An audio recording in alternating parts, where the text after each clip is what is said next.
I now call to order this work session of the Anchorage Assembly regarding MOA legislative program. It is Friday, February 3, 2023, where notices are scheduled from 2:10 to 3:10 p.m. today, and we are starting late. Apologies for that. It's about 2:20 p.m.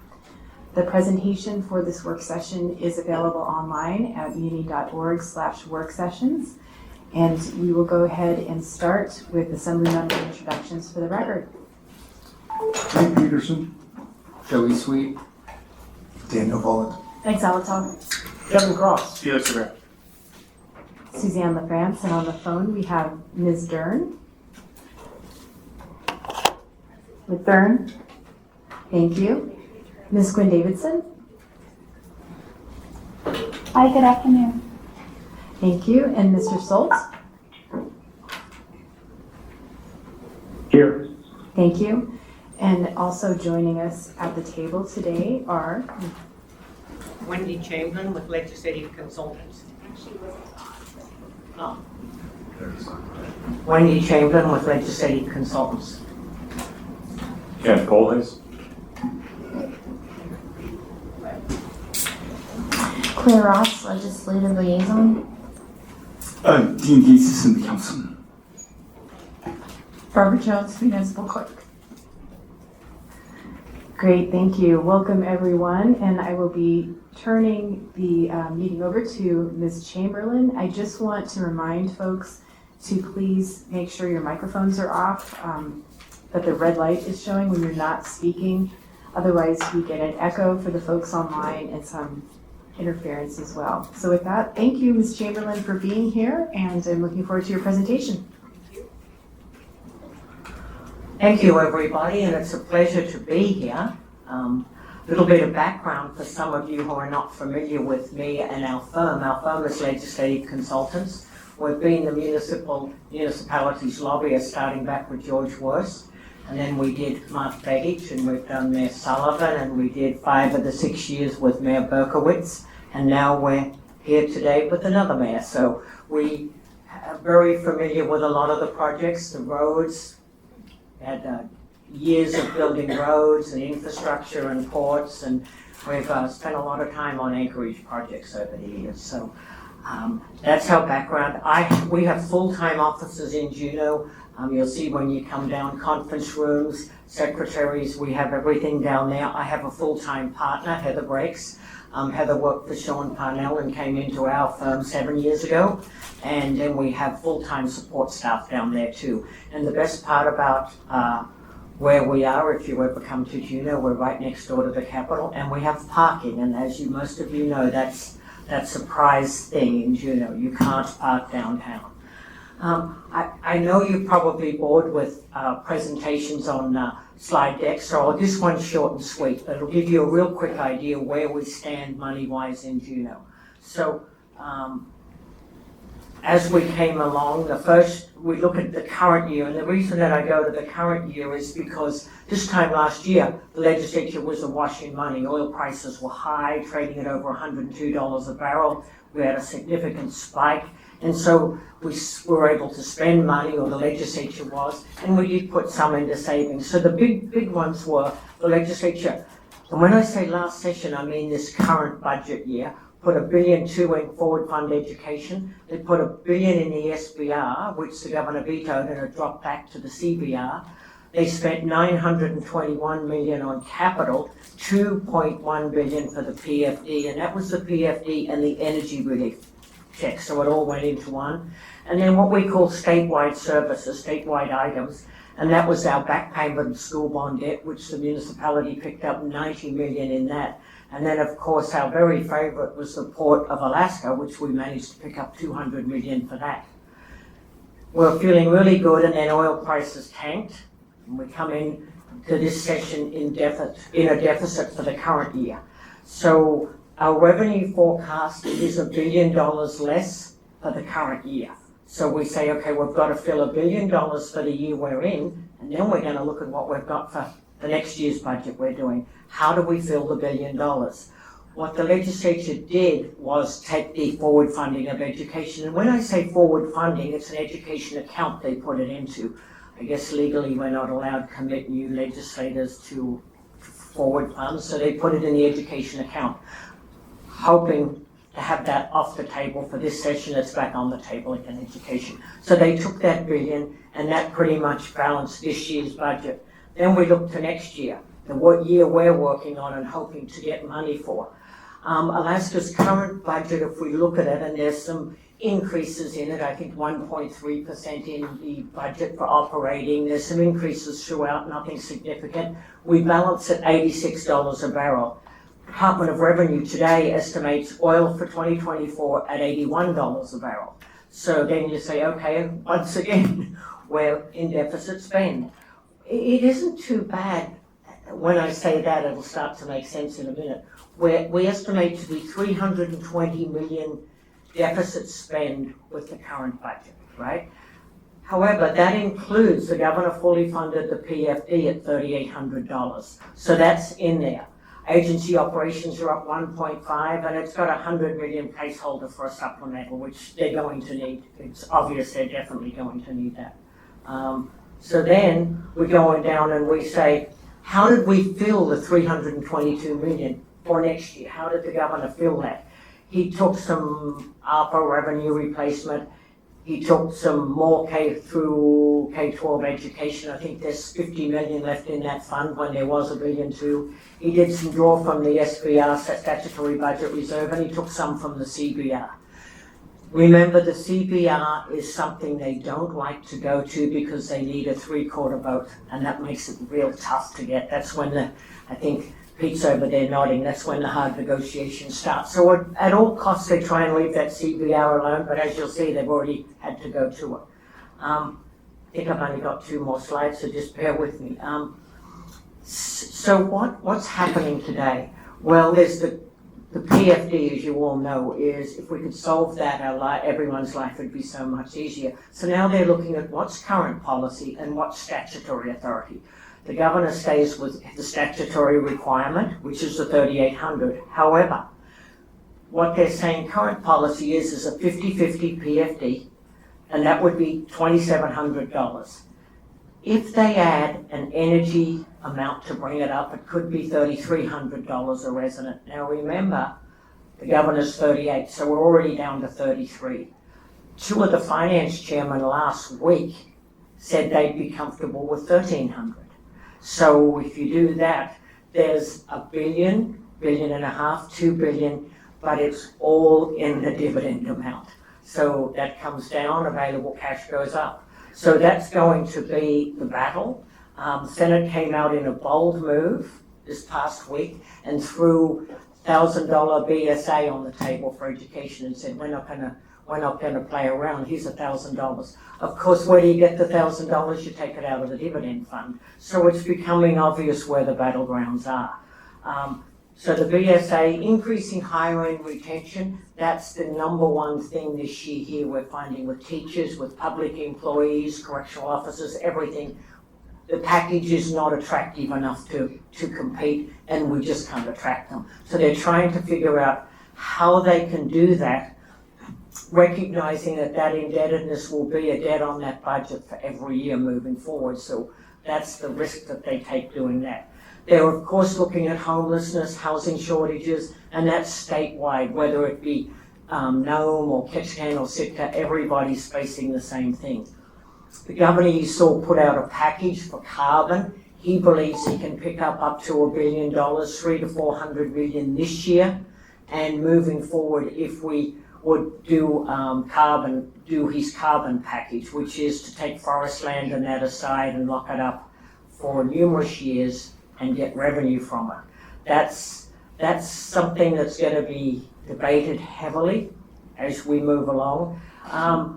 Another area that we're seeing, the 2 main areas, well, a couple of areas, education, the carbon, and then we're looking at energy. Energy's getting big, whether it be cooking natural gas. They're looking very much at micro-reactors out there for the urban areas. The governor calls them mini nukes. We like to refer to them as micro-reactors. It's a lot more attractive term.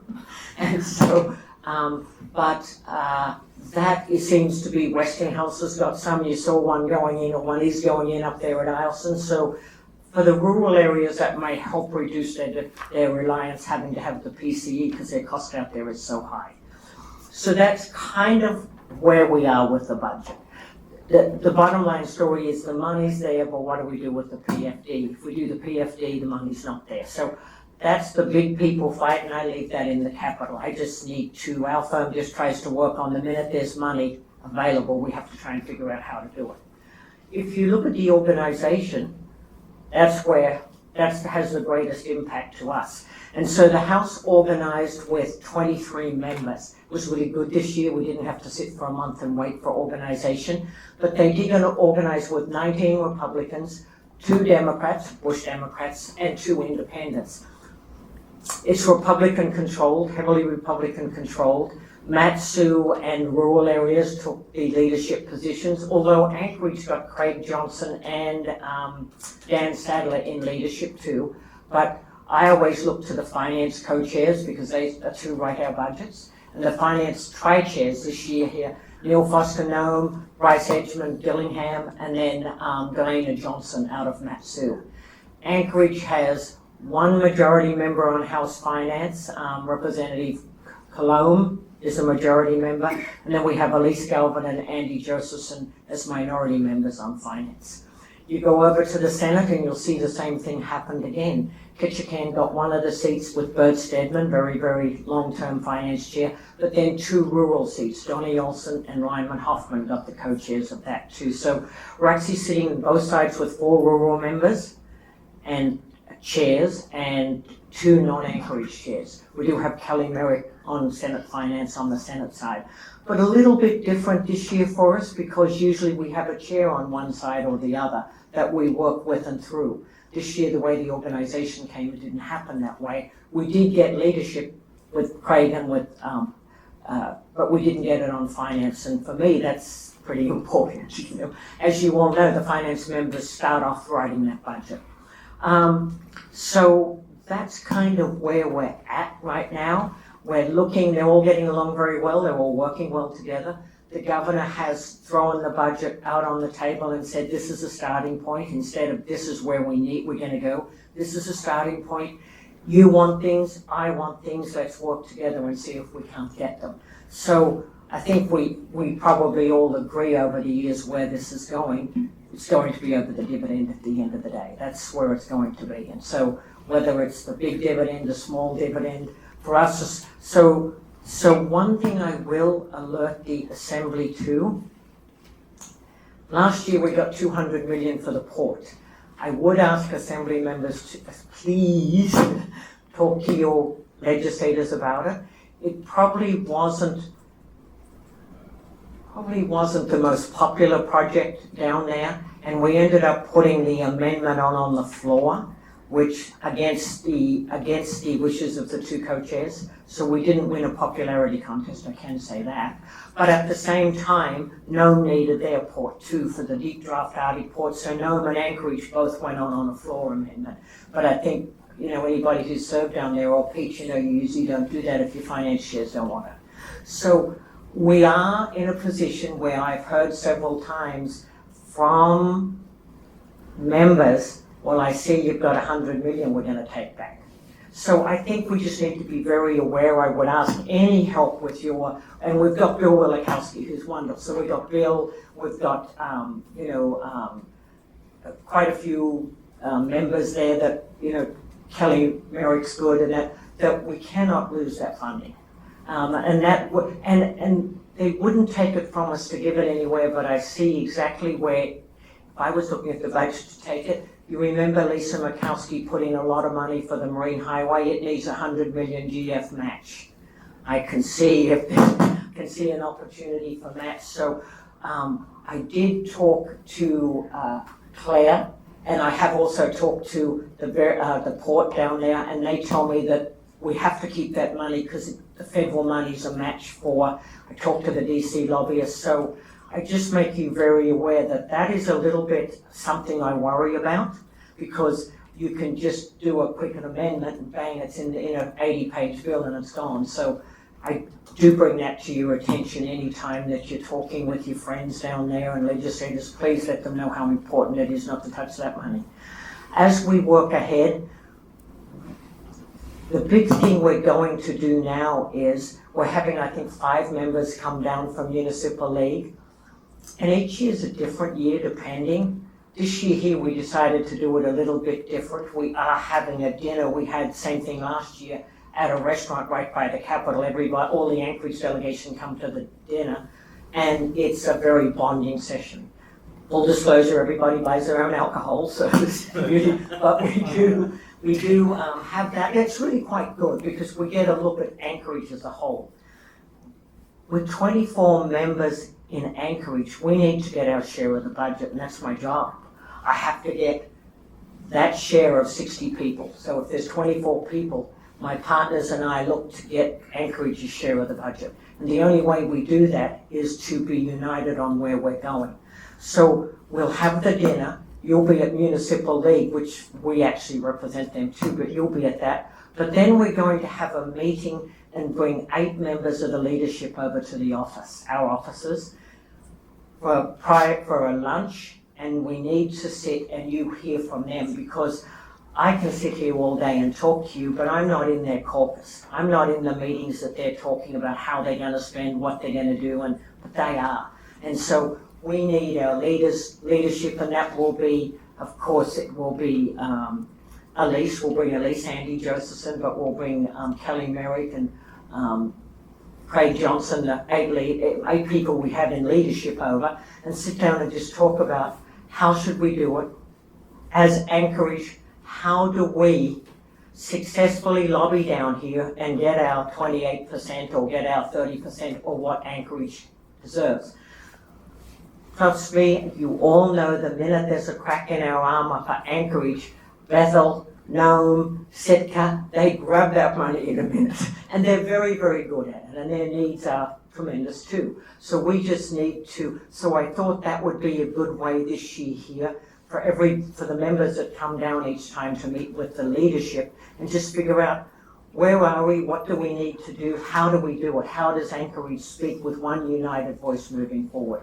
So we've got your books, and I'm taking them to all the members down there as we go. I see your port's in for 100 million. We have the 20 million for homeless. We have all of that. I'll be taking them around this week. Heather and I have already gone around and met all the new members and talked to every one of them. They're real happy that Anchorage is coming down, and they're really excited to get these books and try and figure out if they get a spend, where they're going to spend. So that's the rest. I'll leave up to you to ask me questions. Thank you so much. First in the queue is Mr. Peterson, and then I'm in the queue. Anyone else? And then Mr. Sweet. Go ahead, Mr. Peterson. Well, thank you, Madam Chair. And it's unusual to have three co-chairs of finance. It was always dual co-chairs all the years that I was there and the years that I remember. And so, was that part of putting an organization together to have the 3 co-chairs? Is that why that happened, or Yes. what is just? And is that going to, you think, make it easier to get the budget passed or more challenging? I think it will be about the same. So what they did this time, they gave so on the House side, Elena Johnson got the operating budget, Neil Foster got legislation, and Bryce Edgman got capital. And over on the Senate, capital is Lyman Hoffman. So they each got a task. You'll see now it's very clear the rural guys have 2 of the powerhouses in the House and 2 in the Senate. So you actually, Pete, know that gives them a great leg up there because they're writing that budget. I don't think it'll be any more difficult, but I think that we have to make sure all of our votes stay together for Anchorage, because it's nice when last year we had Kelly Merrick sitting in, negotiating for the port, fighting for it. She was at the table across from the 2 senators, and she and Neil Foster. We don't have that this time around, so we've got to make sure our guys, when they go to caucus, our team says, no, we're not happy with Anchorage's allocation. No. That's kind of what we decided this year. Thank you.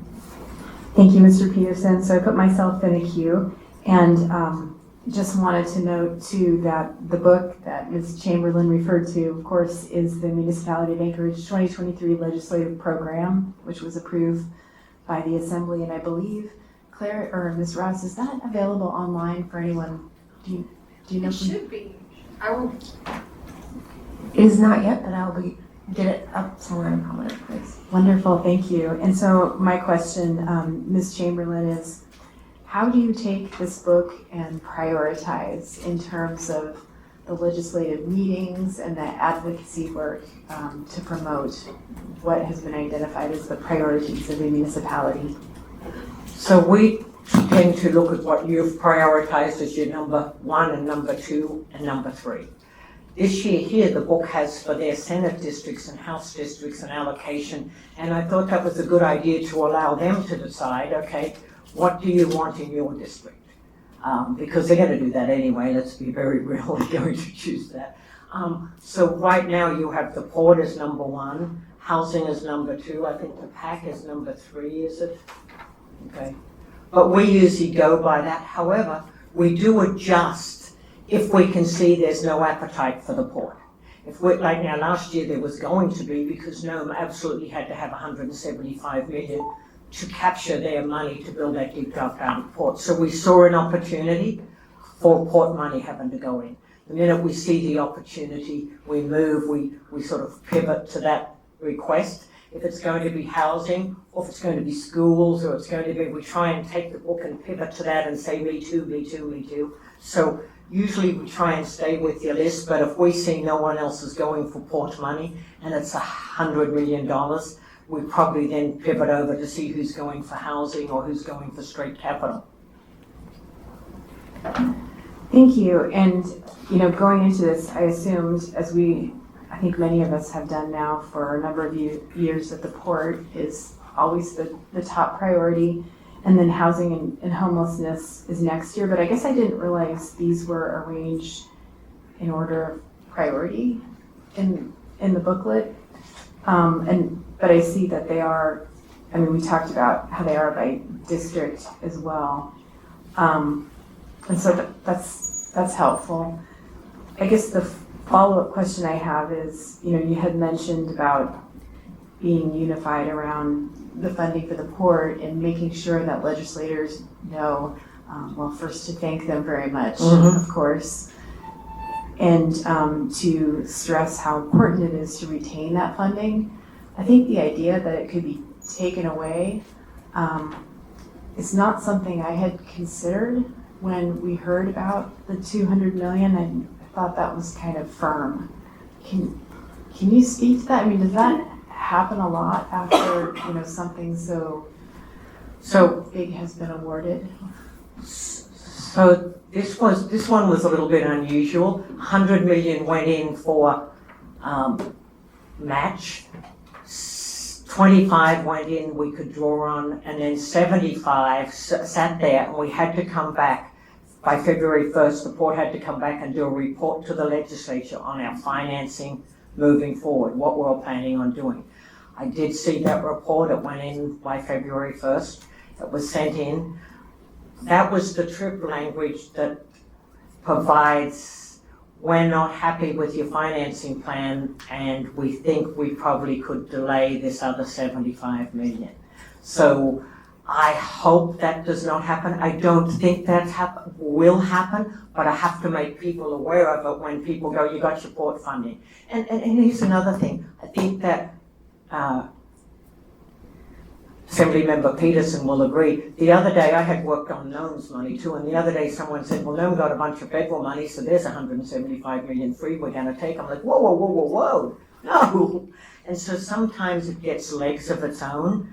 So we just need, I think, people who have strong voices like Will Wilikowski, them in caucus to, if anybody says, well, I didn't like the Anchorage report, or I didn't, a little bit this time round, I will say, Assemblyman LaFrance, we again did not win popularity contest doing it on the floor. And sometimes you don't ever want to do that because your chairman say no. I guess that's what you're paying me to do, so. Thank you. We've got a few members in the queue. Next is Mr. Sweet, then Ms. Quinn Davidson, and then Ms. Zalatel. I just had a quick question. When I was first appointed, I was told that we're to have on my radar 2 trips to Juneau for AML, and then another for essentially a lobbying kind of day. I'm starting a new job and I want to try and make sure that all my schedule stuff is figured out. Is there a date in mind for the lobbying that we're going to be doing, or is that still to be determined?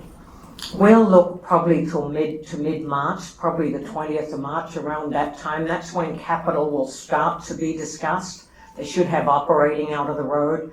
They should have some of the idea of what they want to spend on capital. That isn't the first time, of course, Assemblyman Sweet, they're bringing it up. They've talked about it in caucus now, but the first public opportunity where we start to see what their spend on the operating is going to be. For instance, how much are they going to put in the BSA? And what, those sort of things, how much is left for capital? And at that stage there, then when you come down, we know if it's realistic for Anchorage to be looking for 100 million, and we only looking, is it realistic 50? Should we go for 2? We kind of know what our appetite can be. So I'm thinking mid-March, 15th to 30th of March. Thank you. Ms. Quinn Davidson?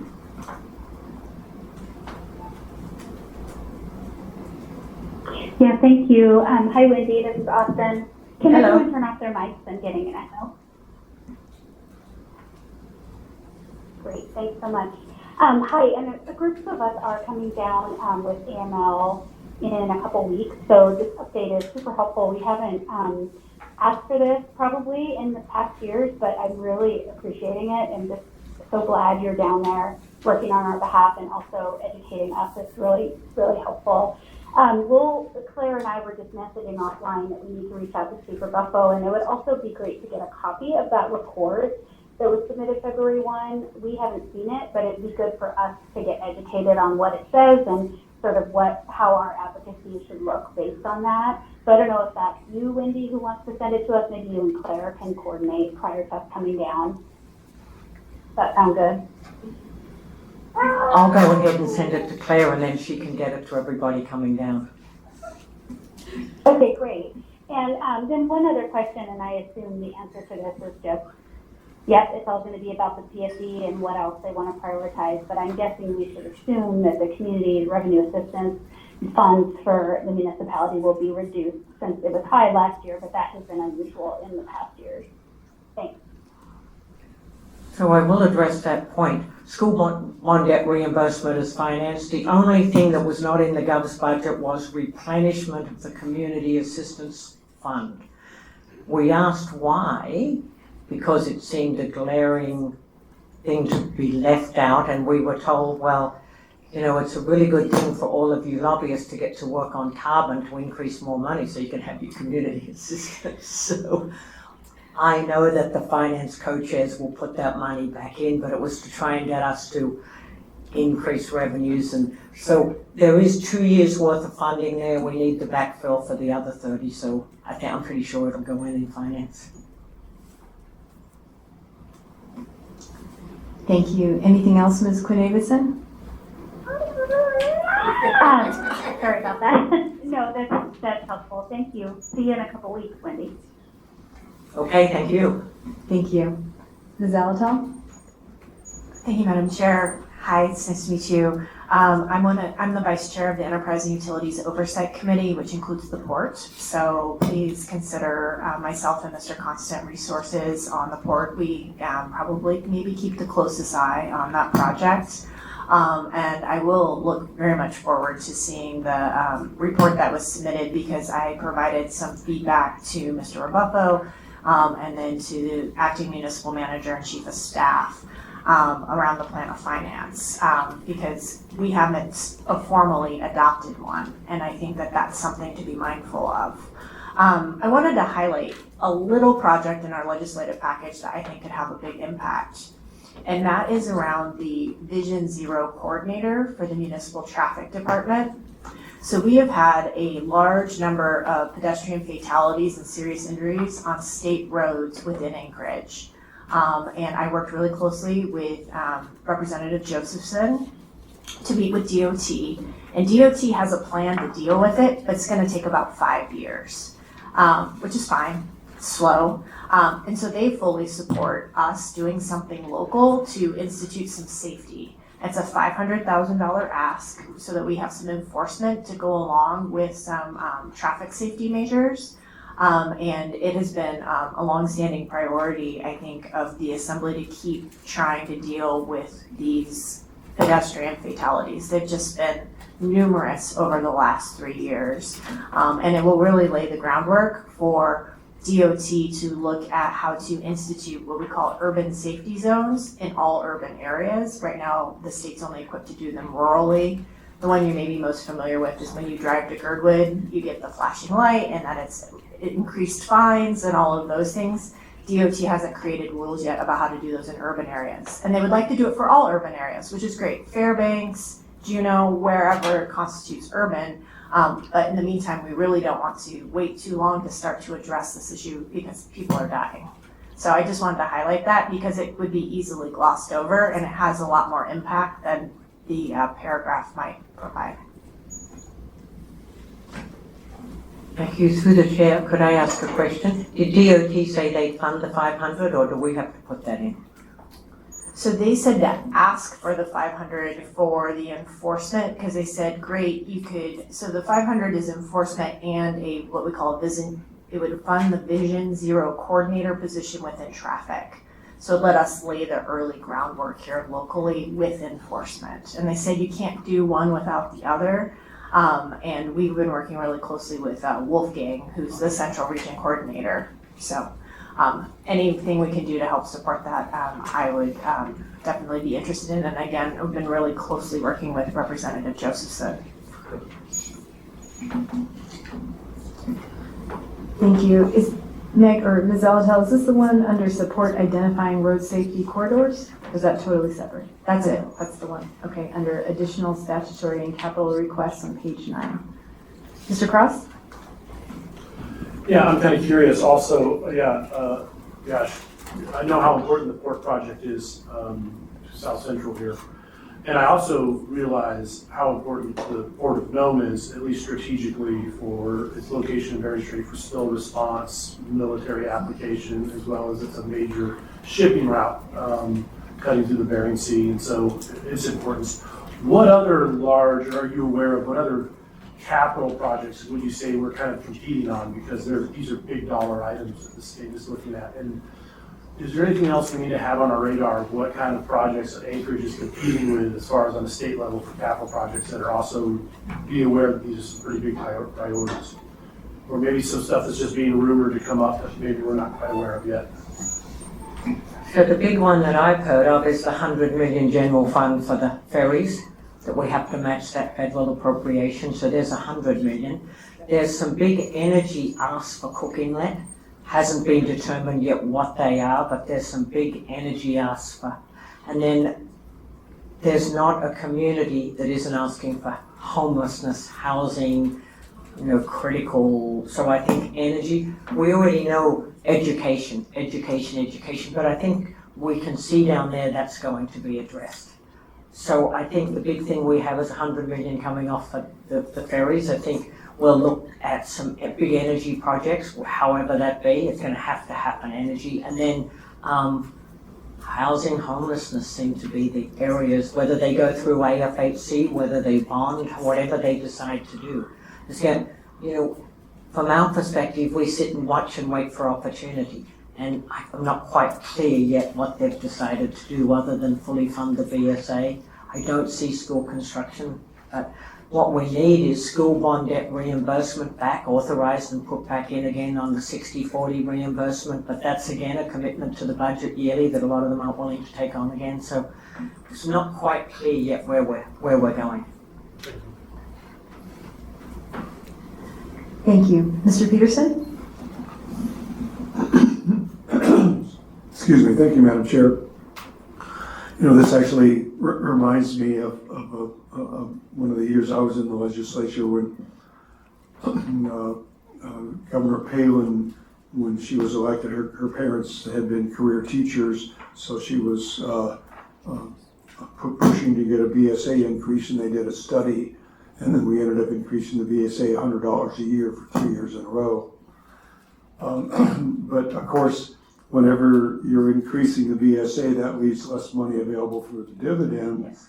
And so then you have a competing number, you know, is the BSA 1,000, is the dividend 2,200, and so the way I'm seeing it, I think that's going to be the political football that's kicked around toward the end of this one. Yes. Thanks.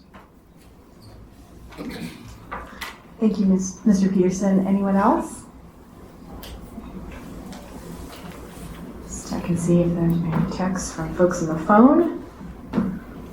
Okay, well, thank you so much, Ms. Chamberlain. Just thinking back to some of the conversations some of us had last year with legislators when we were in Juneau for AML, and I know, some of them asked some really helpful questions and, wanted more detail and wanted to see, like for the port conversations, a plan of finance. And when we were talking about homelessness too, some details about the municipality's plans and, work with partners. And my takeaway was, maybe Claire, you have, something to add on that, or Pete or Austin, was that they wanted to see more information. And so I know you all are preparing and thinking through how to best arm us with information and whatever to be compelling.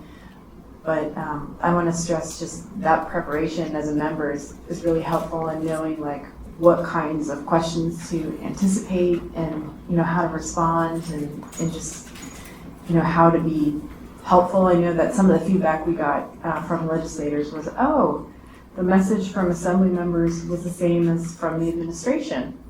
You guys are all aligned, and we can tell that you all value support and are rowing in the same direction.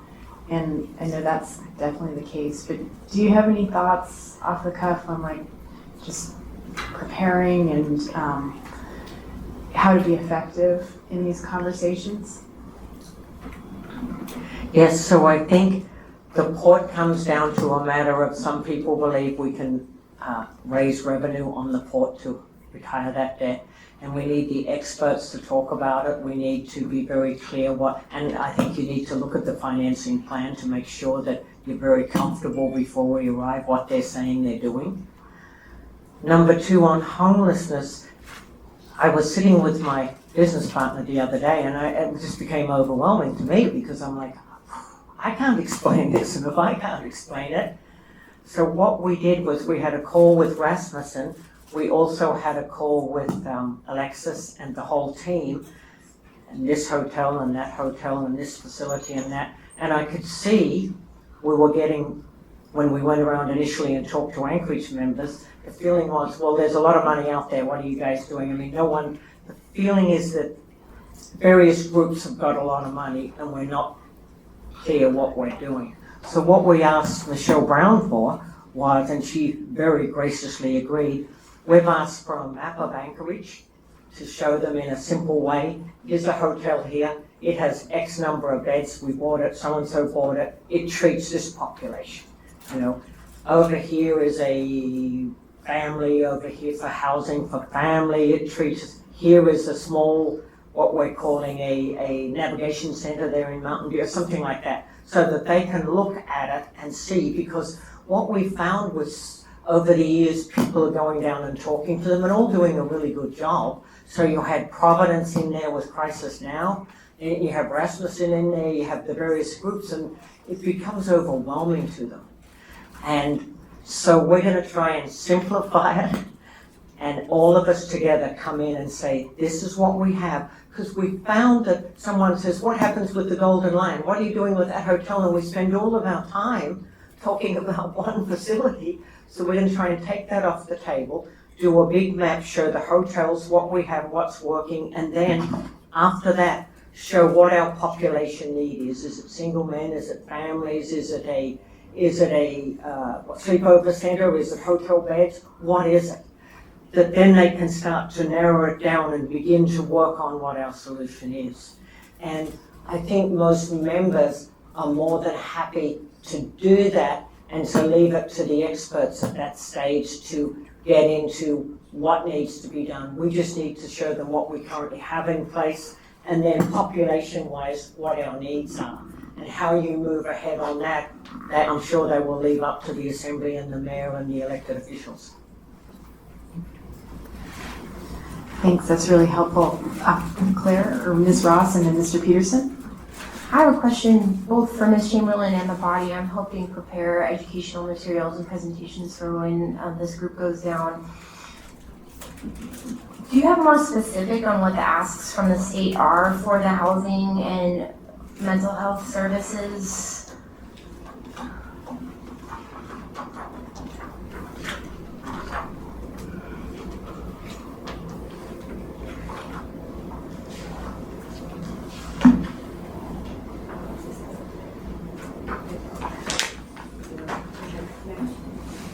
So I'm aware that the health department, along with Rasmussen, put together a really comprehensive ask with data, working with Agnew Beck on housing and homelessness. It's probably 6-7 pages. And so it goes through the data, it has the gap analysis, it has the current investments. I think the only thing it doesn't have is a map.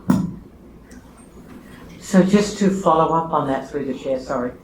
Just to follow up on that, when the Assembly members come down and we have that meeting with the 8 leaders, we have asked Michelle and the Rasmussen to Zoom call in with us, video call in with us, so that it's really obvious we're all working together, and questions that you're not quite sure of, they can answer, but we're trying to put together a sort of a united front and not get into the inertia of the details of exactly what facility where and that, but just addressing an appropriation to solve it, to address this crisis in Anchorage.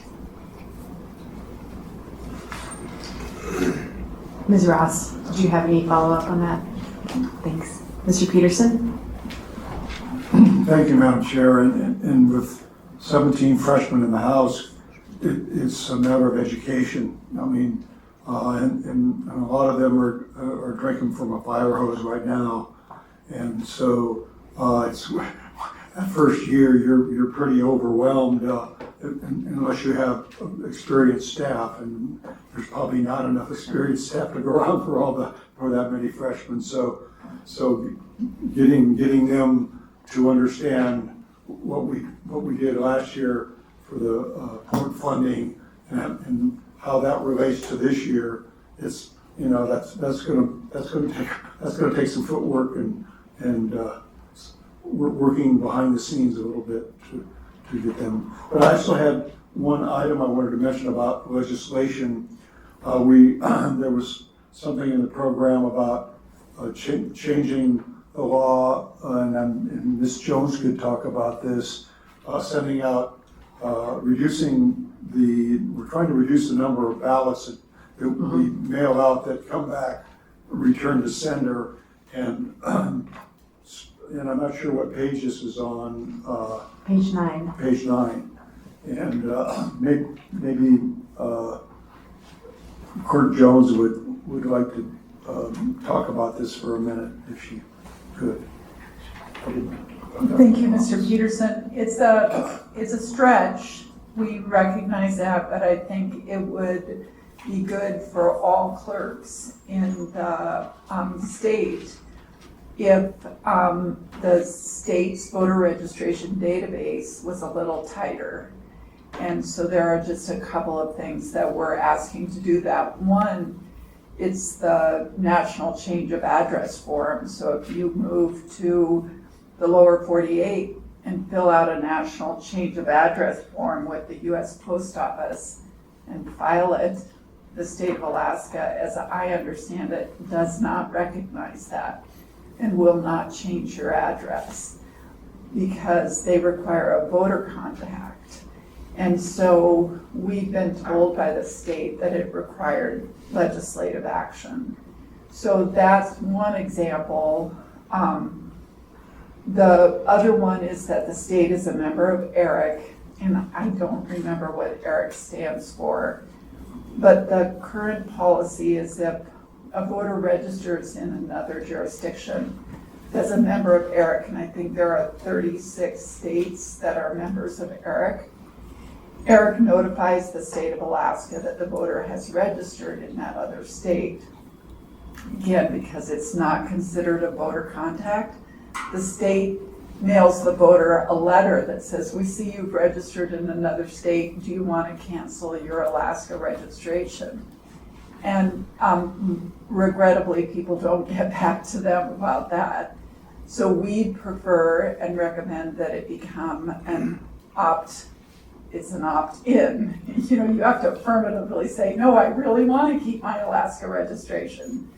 And those are a couple of fixes that we think are really important. And I think it's different for Alaska than other jurisdictions because we are, you know, we're talking about out-migration, but it's in-migration and out-migration. We have a more fluid society, and I think it would really help the voter registration database be up to date. So those are a couple of our asks. Both the Anchorage Election Commission and the Assembly supported those requests. ERIC stands for the Electronic Registration Information Center. Thank you. Through the chair, there's going to be several election bills. Last year one failed right at the end, so there's going to be secure democracy. There's going to be several groups working on election reform, and that they are non-partisan groups that are working on it. So hopefully this time around we can get those through, and that would be a good place to put it. So we will work on that. Through the chair, one other thing to bring up, the thing that can be very powerful is Anchorage caucus. And so what happens, Fairbanks has a very good caucus, they do really well, the different groups have caucuses. Over the years, the Anchorage caucus has been really strong and stuck together. So it's just Anchorage, and it's regardless of Democrat, Republican, whatever party you're in, we meet as Anchorage caucus and say, you know what, when we look at this budget, we got 8% of it, and that doesn't work. So at that stage there, when you have that many votes as Anchorage members, as long as we stay very united, we carry a fairly significant amount of votes there in the House and the Senate. I can tell you, we have formidable people from Ketchikan. Senator Stedman does an amazing job, Lyman Hoffman for his area. I mean, they are very, very good at pushing for their areas. So as long as Anchorage stays together and keeps the caucus, I did go and see Craig Johnson and I asked, could we please have a strong chair of Anchorage caucus? Because some years we have an Anchorage caucus member and we don't meet. If we don't meet and get Anchorage together and get a plan for Anchorage, we don't succeed. And so I've got a couple of names in mind. Now, whether he listens to me, I don't know. But we do need to make sure, and Pete, I think you'll agree with that Anchorage caucus has to be strong. Yeah, I was a co-chair for 2 years myself, and actually I heard that Donna Mears, Representative Mears, was one of the co-chairs. She mentioned that during her legislative report last night at City Foothills. Good. Any other questions or comments from anybody? This has been really wonderful, and thank you so much, Ms. Chamberlain. I want to acknowledge Vice Chair Christopher Constant, who I believe worked with you to set this up. And as far as I recall, this is the first meeting that we've done. I know since I've been on the body, and it's this has just been really wonderful. So thank you very much. I'm looking forward to going to Juneau and working with everyone to advocate for our community. I guess I just have to make one comment, and one of the issues that I find difficult about this is the scarcity model. You know, you mentioned the Nome Port, and there are wharves and piers and ports throughout Alaska that need attention. And I know that in some of the meetings, we had last year, you end up talking to a legislator from another community. It's like, okay, your Port of Alaska is important. It's important to all of us, but our port's important too. And there's a limited amount of money, and so the opportunity to collaborate is also limited, even though clearly a statewide homelessness response benefits us all. And when other communities don't have the investment they need, then I think in some ways places like Anchorage end up becoming a hub for certain services as well. So I don't know if there's any kind of question in there, but as far as, you know, how can you leverage shared interests or can you, or maybe we just, I guess maybe the answer is, you know, the Anchorage Caucus for us, and we focus on our community's priorities.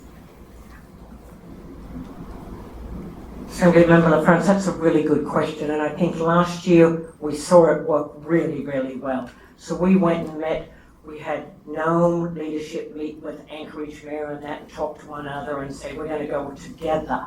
Because Nome came to us and said, Anchorage is strong, we have a port that's going to go because it's a deep Arctic port and we've got 400 million federal funds. But then Neil Foster said, I'm one House member. I've got one senator. I need you guys to come with me. And then, of course, we looked and said, you are definitely going to get money, Noam, because you need it, so we are going to go with you. So we stayed together all the way through, and it was a wonderful marriage, I can tell you. It worked really, really well. Noam was good to us. We had Kelly Merrick fighting hard for us. Anchorage did a good job for Noam, and we never left one another. Stayed together. No, you take both ports, we won't leave, we're going to go together. I think there's opportunity in homelessness, because you know what happens? Who's ever in power's community gets it. If we don't work with the other communities. So we're looking at a couple of things. I did talk to Niels the day before I came up here. I said, Niels, what about if we look to do something like a state tax credit, whereby, and I know the legislature, if they're listening, are going to shoot me for this, but I'm going to say it anyway, is because if we could get 70%, say we did 70%, and a company came in, got a 30% tax credit off their tax liability if they put into a facility that met this criteria for homelessness, for housing, it's attractive, because when you see that on your income tax, you know how we all are, you look and say, well, I'll buy that car because I'll get a tax reduction on it, or I'll do this, or I'll do that. I don't profess to have any expertise in any of this, but I know Niels has a tremendous amount of expertise. So we're also looking at AFHC to see if we can come up with a package through them that the legislature could accept. You know, we're coming up with ideas to see if we can partner with other communities. So we do it, because otherwise it's a lot of pressure on our guys just to put it in, and Anchorage, they go, well, that'll be right, Anchorage took it all, didn't they? Well, no, we didn't, really. Thank you. Go ahead, Ms. Zalatel. So it's interesting you mentioned AHFC. So I believe it was Representative Sponholz toward the end of last session was talking about what to do with AHFC's dividend. Mm-hmm. And I think there's some real opportunity there to leverage that. I'm all about braiding and leveraging funding wherever we can do so. And there's some really cool new HUD products out. President Biden is big on housing. One's around manufactured homes, really breaking down barriers. And the other is around funding to communities to remove regulatory barriers. And so if we can think with the lens of how to also leverage these other new federal innovations, I think we're headed somewhere. When you mentioned some kind of tax credit, would love to see the ability to give property tax credit for long-term rentals. Mm-hmm. So we could really start to get at this tension with short-term rentals and incentivize, rentals for long-term, so we can deal with some of the workforce housing issues, et cetera. So I love to talk about housing, so I would be happy to help in any way. But I think there's something in what Representative Sponholz started last year. One comment through the chair. Just want to say, you have all the expertise. This body has all the expertise on housing, the knowledge. We're in Juneau, but we don't know 1/10 of what you know up here. So our job is to connect you with the opportunities, but you're a valuable resource to us to talk the talk, to look, to tell us what we can and can't, where they are, does it work for Anchorage? So please, our offices are right next door to the Capitol. Call us anytime, email us, we're happy to work with you. Thank you so much, Ms. Chamberlain. Any other comments or questions? Okay, I'm just gonna note Hey, Chris, when you listen to the recording, thank you so much for your work in setting this up. This has been great. Thank you all very much. Thank you all. We are adjourned. Have a great weekend.